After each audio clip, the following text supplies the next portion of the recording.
Käyn 150 päivää kylmässä vedessä. Tässä videossa pääset seuraamaan vähän mun arkea tässä haasteessa ja kerron koko tästä hommasta. Tervetuloa videon pariin.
No niin, eli suurin osa avantokerroista koostuu siitä, että aamulla laitetaan kylpytakki päälle ja tullaan tähän uimaan.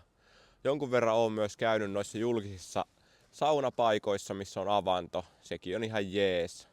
Sitten syyt, miksi mä lähdin tähän haasteeseen. Ennen kaikkea halusin haastaa itteeni tässä hommassa. Ja pari kaveriikin lähti tähän hommaan mukaan, että niistä on saanut aika paljon apua tässä haasteessa, ettei ole ainut, kenen pitää käydä tuossa kylmässä vedessä päivän mittaan. Ja kunniamaininnat Antti Heiskaselle ja Kaapo Kososelle on ollut tässä haasteessa alusta asti mukana ja on vieläkin. Mitä tää on sitten auttanut mun elämässä? Niin varmaan semmoset arjen pikkuasiat ei enää niin paljon ärsytä, kun on tavallaan hypännyt heti aamusta tonne syvään päätyyn. Ja töissäkin vaatii aika pitkäjänteisiä hermoja ja huomannut, että on ottanut siellä. Ja sitten ylipäätään itse kuriin auttanut. Eli ruokavalio, treeni, tämmöisiä asioihin. Sitten haluan kertoa myös siitä fiiliksestä avannon jälkeen. Eli se on vaan niin hyvä, kun keho alkaa tavallaan itse lämmittää. Ja jos et ole ikinä käynyt avannossa, niin koita ees kerran, koska sitä fiilistä ei saa mistään muualta kuin tästä. Ja olen lukenut myös siitä, että saattaa olla joillekin ihmisille jokseenkin koukuttavakin. En ole kyllä itse huomannut sitä koukuttavuutta, mutta se on kyllä hyvä fiilis. Pakko myöntää.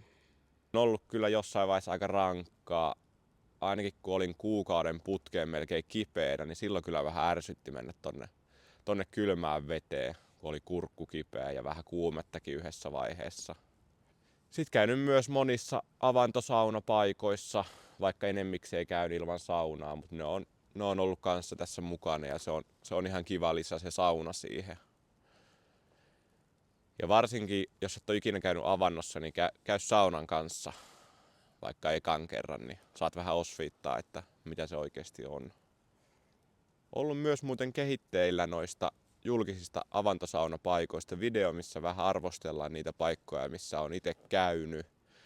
Että tilaa kanavani, et missaa sitä videoa. Sitten voitaisiin katsoa vähän tätä mun uimapaikkaa, missä suurin osa uintikerroista tulee käytyä. Eli Rantatampellan kanava. Tää on Näsijärveä. Ja tässä on virtaava vesi, kun tuolla päässä on sitten voimalaitos. Eli tää ei mene kovin herkästi jäähän. Tää on tainnut tämän haasteen aikana olla kerran jäässä. Niin tässä on kyllä mukava, kun ei tarvi hakata tavallaan avantoa auki. Niin käydä. Sitten loppuun otetaan vielä pikkuhaaste.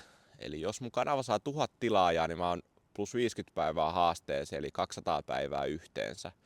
Se on aika iso luku kyllä, mutta en kyllä mielellään haluaisi jatkaa enää tätä haastetta. On tää ollut sen verran rankkaa.